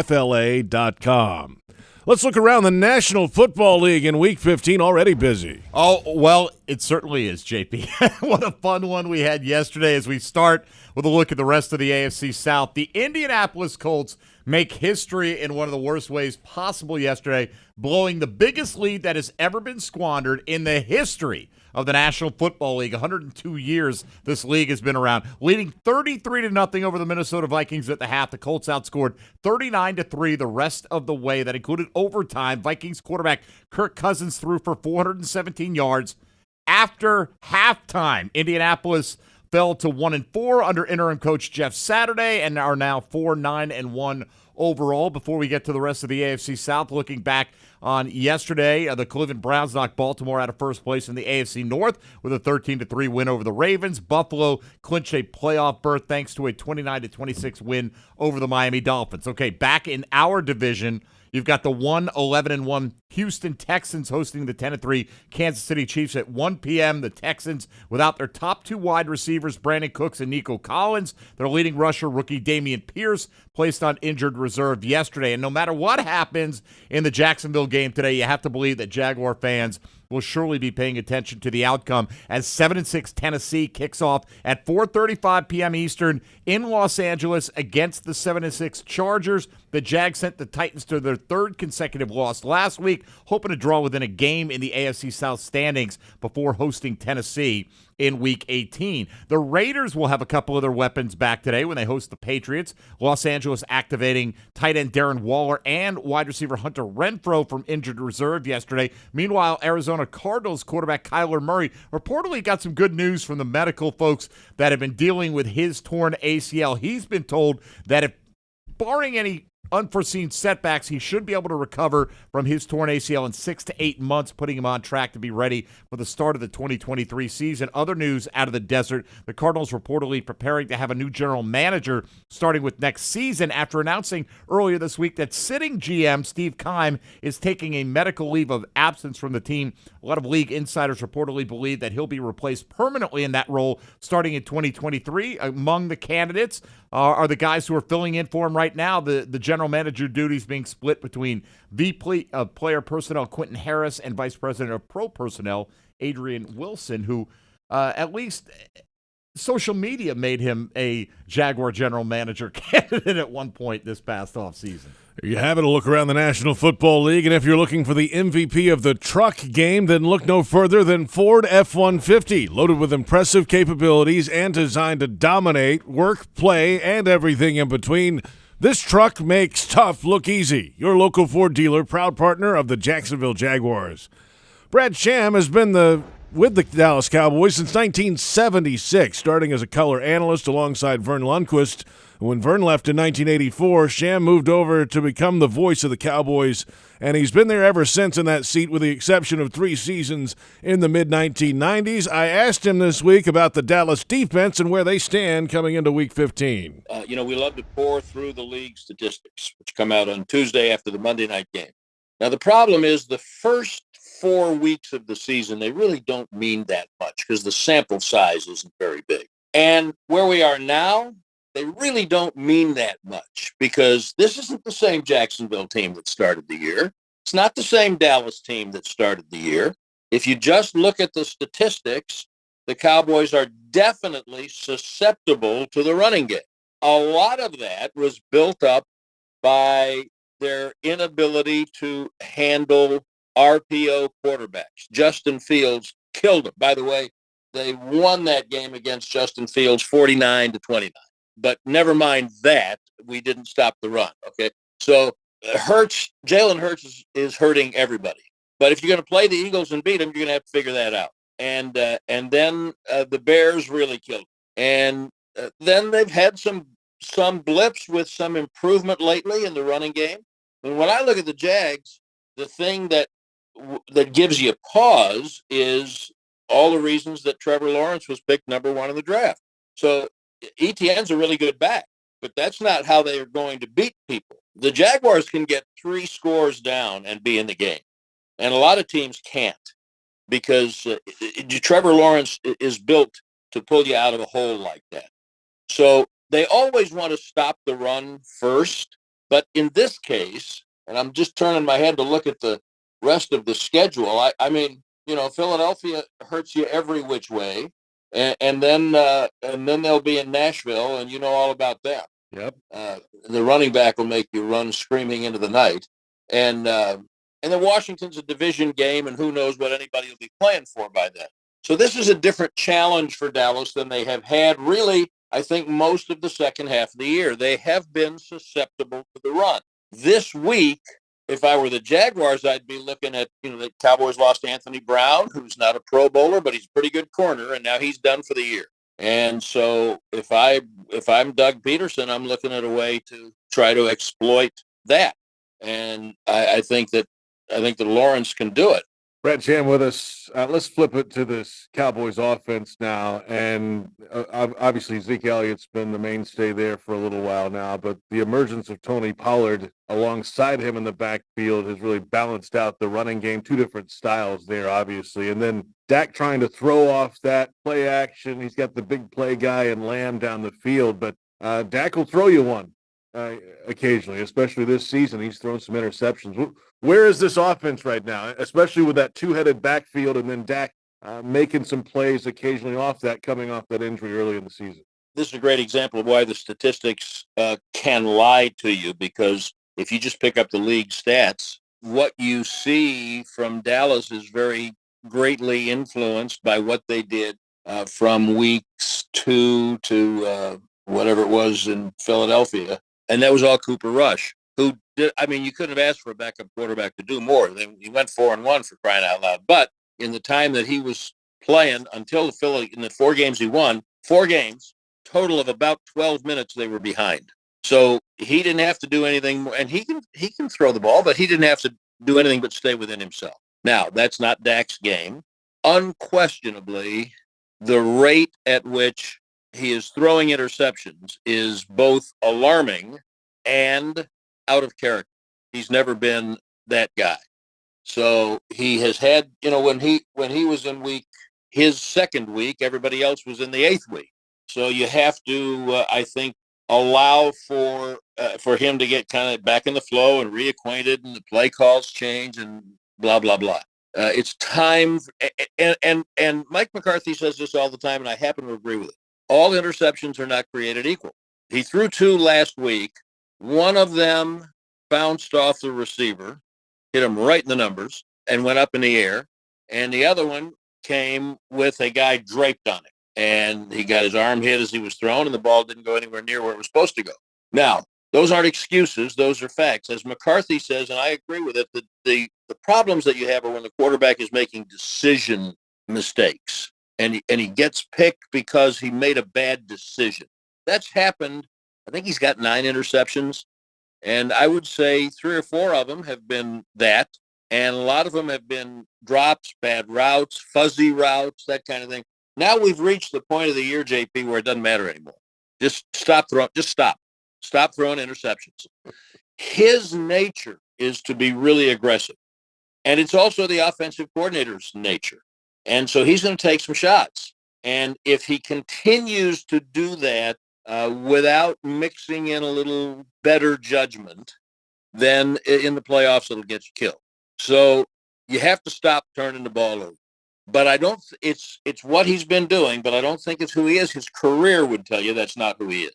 That last 2 minutes, we'll see what happens as a result of the last 2 minutes last week against Houston. That's about as well as you can play. And I think he threw 4 or 5 of his best throws of the year on that possession. So we'll see if there's any carryover. It'll be, everyone will look with interest to see if T.Y. Hilton can do anything being thrown into the mix. And James Washington played his first game last week. I think they might have thrown one at him. They've got some versatile tight ends. Don't know if one of them, Jake Ferguson, will be playing this week. He had a neck injury in the game, but he's got some versatility at tight end. He's got not the greatest wide receiver core, but he's got some versatility there. The backs can both run and catch, and they have done a really good job of using Pollard and Elliott, and those two guys have done a great job of working together. The first quarter of the year, the defense was literally carrying the team.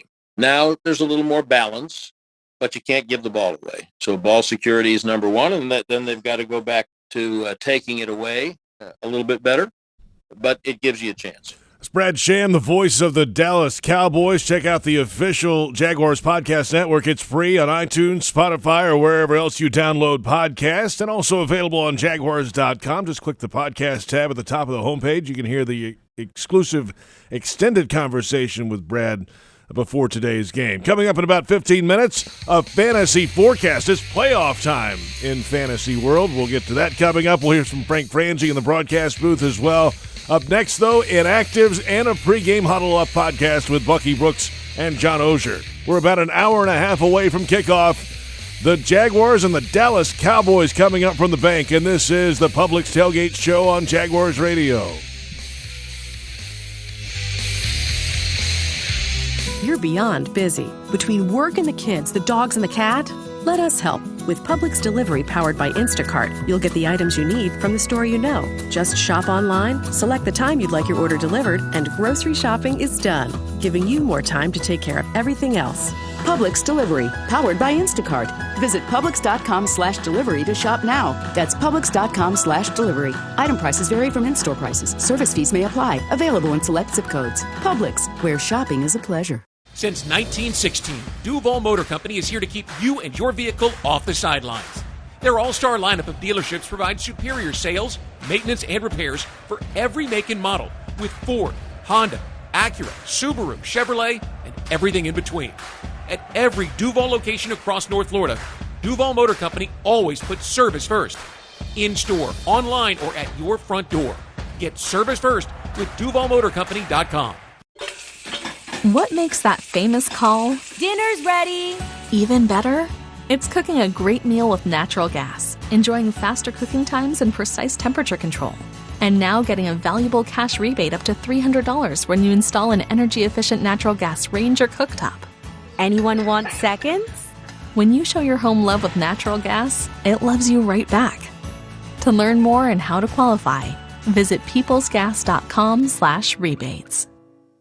Brooks Rehabilitation is hiring nurses who want to be empowered as advocates, educators, care coordinators, and leaders in exceptional patient care. They have open RN, LPN, HHA, and CNA positions across their inpatient, skilled nursing, and home health care settings. Join their nationally recognized team, where you'll serve as a central team member doing what you do best, providing exceptional patient care. Apply at careers.brooksrehab.org. At Tropical Smoothie Cafe, one taste and you're feeling good now, smiling wider now, seeing brighter now, bucket dunking now, namasteing now, popping a wheelie now, living lighter now. You're on Tropic Time now. And on Mondays, try our Jaguars Duval Delight Smoothies for $2.99. And you're roaring louder now, end zone dancing now, sipping spirit now. You're on Tropic Time now at Tropical Smoothie Cafe. Unlock your potential at the University of North Florida. A top public university with more than 100 majors, UNF is number one among state schools for the highest percentage of graduates employed in Florida. Affordable tuition, programs in high-demand fields, and faculty who care. Swoop into your future at UNF. Visit unf.edu to learn more.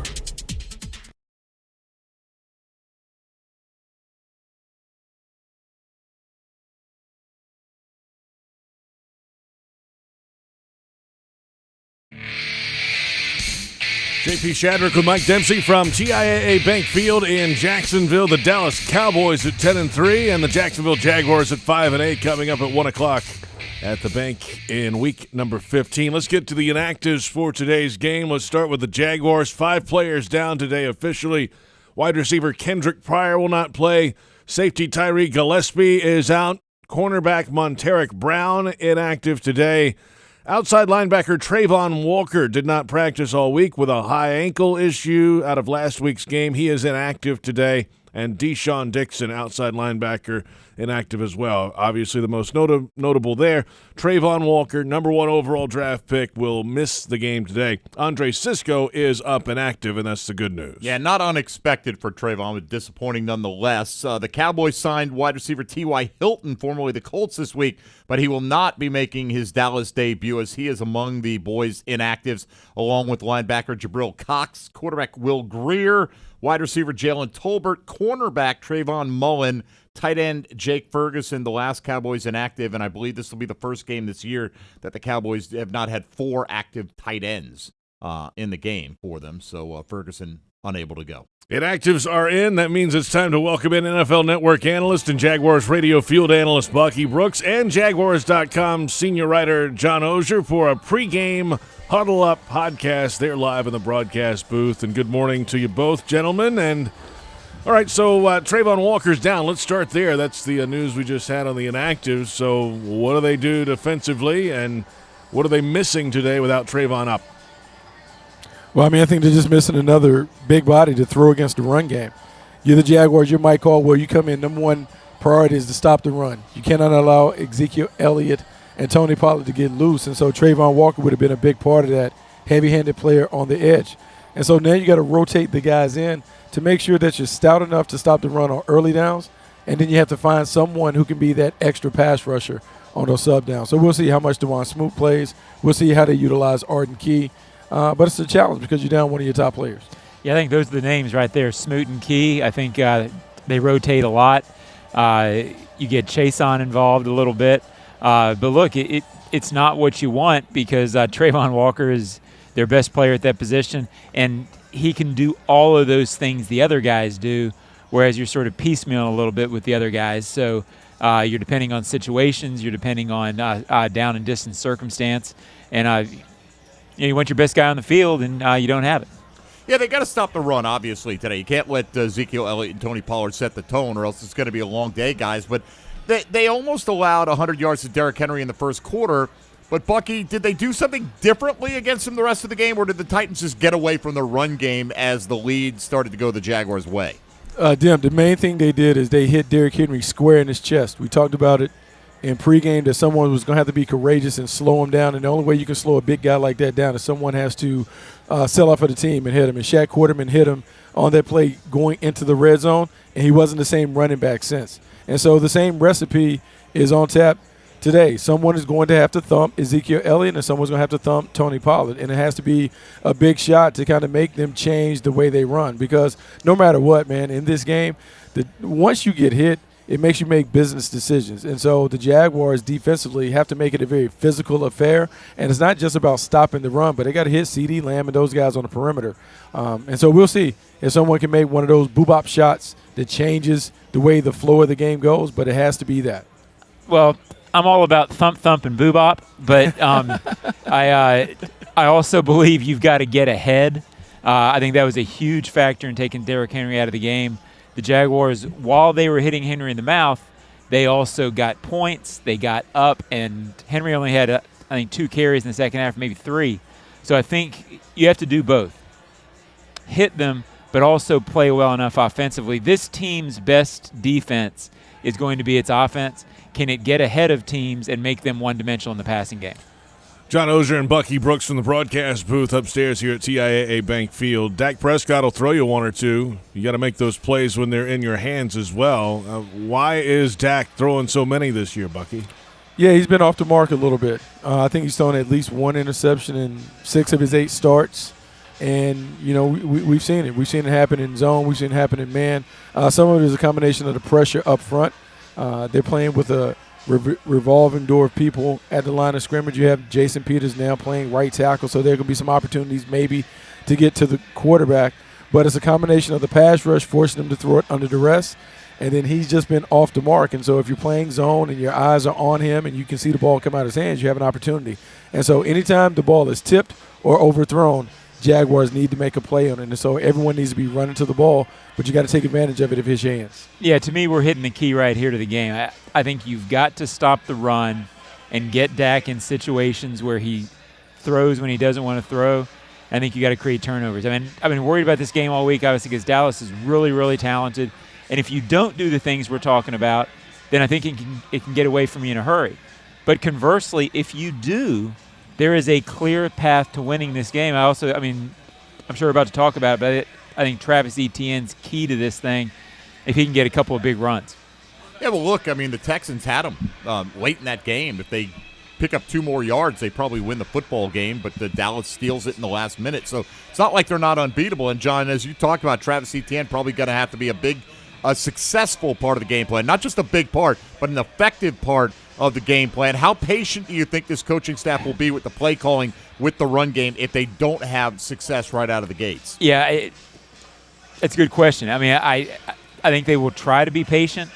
I think they always want to try to be patient, but once the reality of that game hits you, it can be tough to be patient. All of a sudden you're down, things are going poorly against you, and it's hard to stick with the run, especially when it's not a dominant running game. I don't consider the Jaguars a dominant running game as much as a big play running game.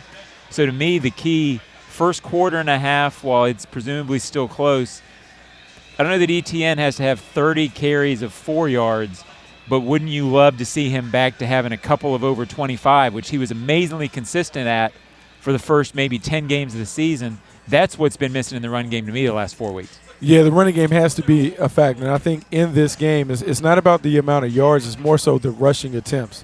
And the rushing attempts, the magic number is anywhere from 25 to 30. Because if you get to that number, now what you're able to do is control the game.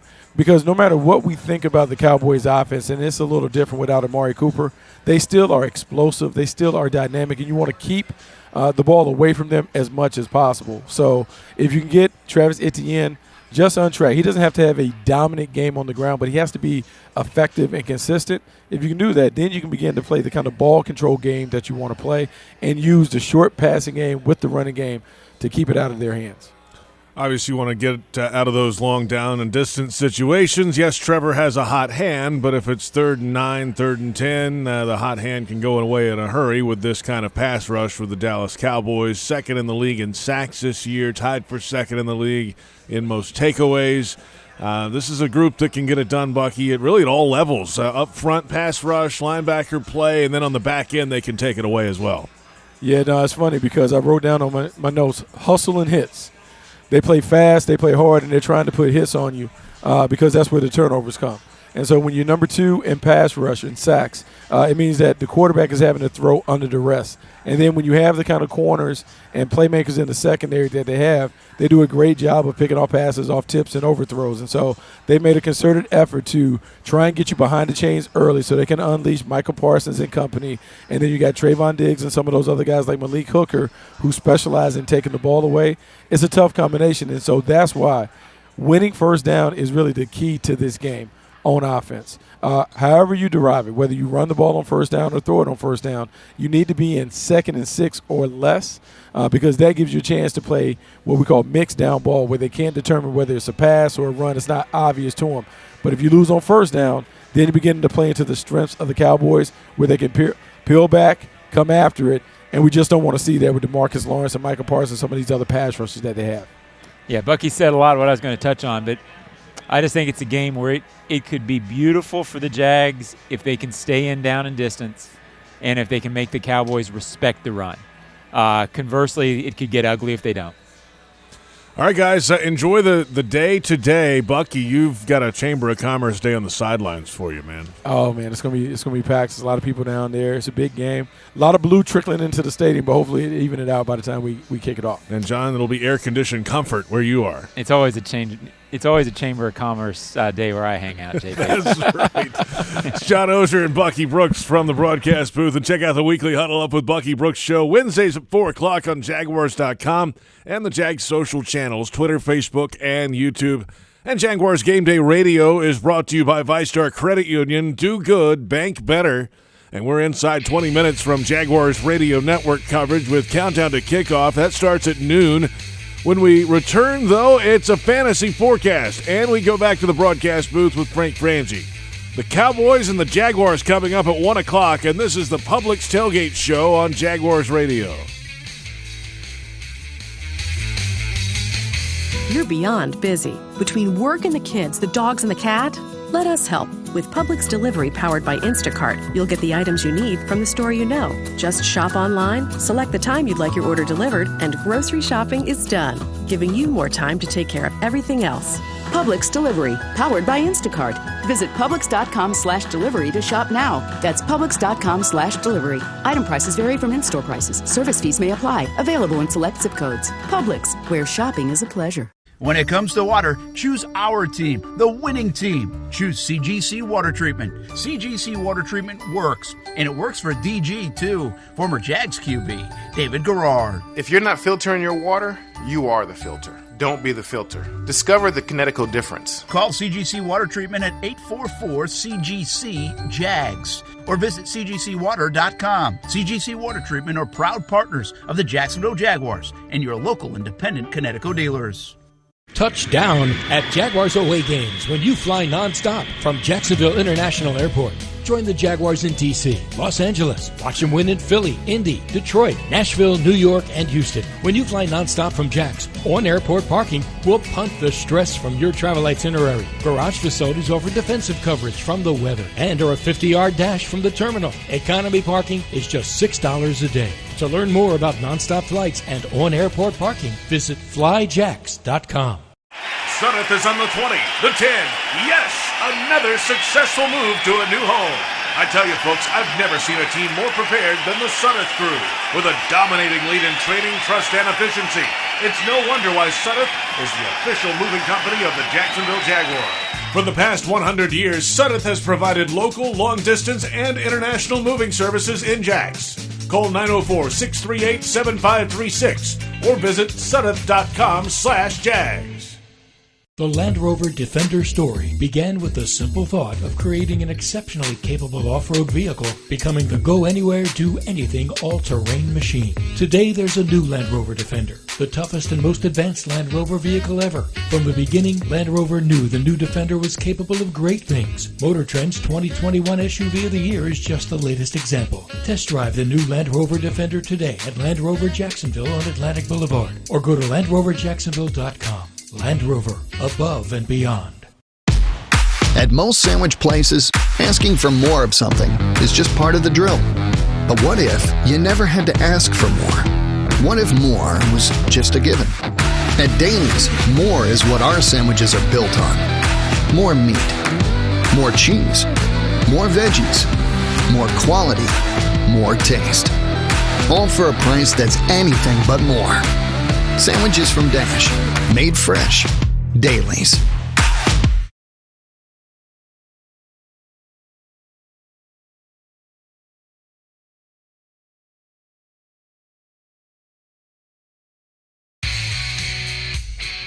The Publix Tailgate Show continues. Publix, where shopping is a pleasure. JP Shadrick with Mike Dempsey from TIAA Bank Field. The Dallas Cowboys at 10-3. The Jacksonville Jaguars at 5-8. Kickoff coming up at 1 o'clock in Week 15. And now time for a fantasy forecast from Mike Dempsey. And it's playoff time, isn't it? It is, and you may have had Jonathan Taylor in your lineup. In fact, if he's on your roster, you probably did. He got you about 2 points as he left the game very early after hurting his ankle yesterday. So you could be behind the 8 ball today, or maybe you played against Justin Jefferson or someone of that ilk this week, and I played in the league against Kirk Cousins and Jefferson, so that was fun yesterday, watching the second half of that game.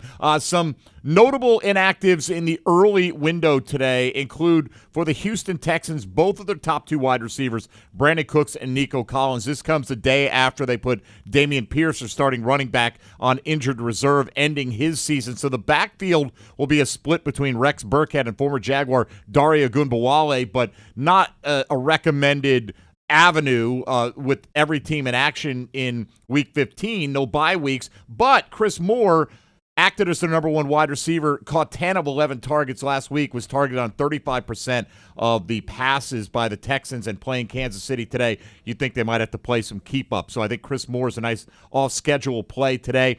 We suspected this would be the case. Kenny Pickett is out at quarterback for the Pittsburgh Steelers.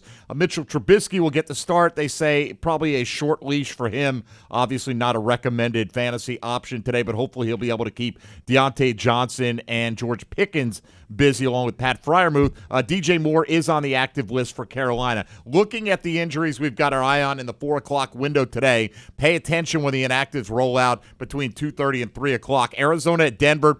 Marquise Brown had an illness, questionable, is expected to be able to go today. Colt McCoy starts for Kyler Murray, of course, who tore his ACL last week. Brett Rippon is in for Russell Wilson. Wilson passed the concussion protocol, but they decided to use an overabundance of caution and hold him out this week. Rippon gets the task of trying to get the offense going with no Cortland Sutton or Kendall Hinton available to him in the wide receiver corps. New England at Las Vegas. Ramondre Stevenson is questionable to go. If he does go, should get the vast majority of the reps in the backfield as running back Damian Harris was ruled out with a thigh injury yesterday. Jacoby Myers also questionable with an ankle with a head injury coming off the concussion. So it's the ankle for Stevenson. On the other side, the Raiders get Darren Waller and Hunter Renfrow back. Not sure I'm brave enough to start either one of those guys, but I think a lot of people will be starting Waller today because the tight end position just has not been good in fantasy. Tennessee and the LA Chargers, the Titans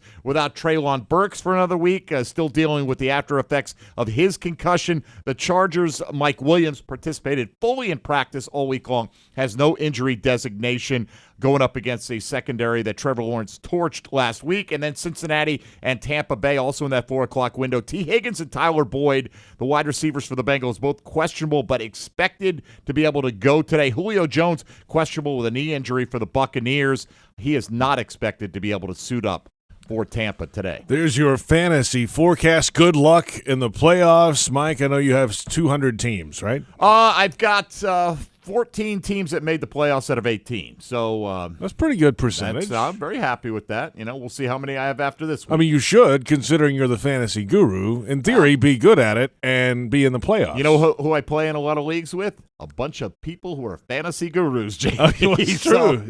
You better.